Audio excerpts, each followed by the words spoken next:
சுப்ஹானல்லாஹ், லா இலாஹ இல்லல்லாஹ், லா இலாஹ இல்லா அன்த சுப்ஹானக இன்னி குன்து மினல் ஸாலிமீன் என்ற வார்த்தைகளை நிறைய என்ன செய்ய நீங்க சொல்லுங்க. காரணம் என்ன, அந்த மாதிரி ஒரு இடம் வந்துச்சுன்னு சொன்னா வாழ்க்கையை நமக்கு ரசிக்க முடியாத இடத்துக்கு வரும்.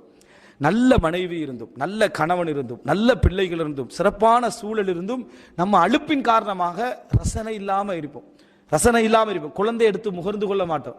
என்ன காரணம், அழுத்து போயிருப்போம். நம்ம இருக்கக்கூடிய வீடை நம்ம வெறுப்போம், மாற்றிக்கொண்டே இருப்போம். கண்டதெல்லாம் நம்ம என்ன செஞ்சுக்கிட்டு இருப்போம். அப்போ என்ன நடக்கும், பொருளாதாரத்தாலையும் நஷ்டப்படுவோம், உள்ளத்தாலையும் எக்ஸைட்மெண்ட்டாக இருக்க மாட்டோம். நம்மளோட உள்ளவர்களும் சோர்வடைந்துருவாங்க. வாழ்க்கையுடைய பெரிய இழப்பு இது. அவ்வளவு கொடுத்திருந்தும் இந்த மலால் என்ற அலுப்பு என்ற குணத்தால் இது நடக்கும். உற்சாகமாகவே நம்ம என்ன செய்யணும், இருக்கணும். மனதளவில் அதை சரியான முறையில் நம்ம என்ன செய்ய வேண்டும், நிர்வாகம் பண்ணிக்கொள்ள வேண்டும். இந்த நிலையில் நம்ம உருவாக்கும் சொன்னால் அலுப்பு தட்டக்கூடிய மாதிரி எதுவும் முறைப்பாடுகளை கூட நம்ம அதிகமாக கேட்கக்கூடாது. எந்த முறைப்பாடாக இருந்தாலும் பரவாயில்ல, ஓப்பனாக சொல்லுங்கன்னு நிற்கக்கூடாது. உலகத்தில் முறைப்பாடாக இருந்தாலும் எது எனக்கு தாங்குமோ அந்த அளவில் மட்டும் என்ன செய்யுங்க சொல்லுங்கள். மற்றவைகளை உங்களால் சபர் பண்ணலுமா இருந்தால் அதை செய்யுங்க. என்னைய எல்லா இடத்துலையும் நீங்கள் உங்களுக்கு ஏற்ற மாதிரி நடக்கணும்னு என்ன செய்ய நினைக்க வேண்டாம். என்ன சில குணங்களை உங்களால் சபர் பண்ணலும்னா அதை செய்யுங்க.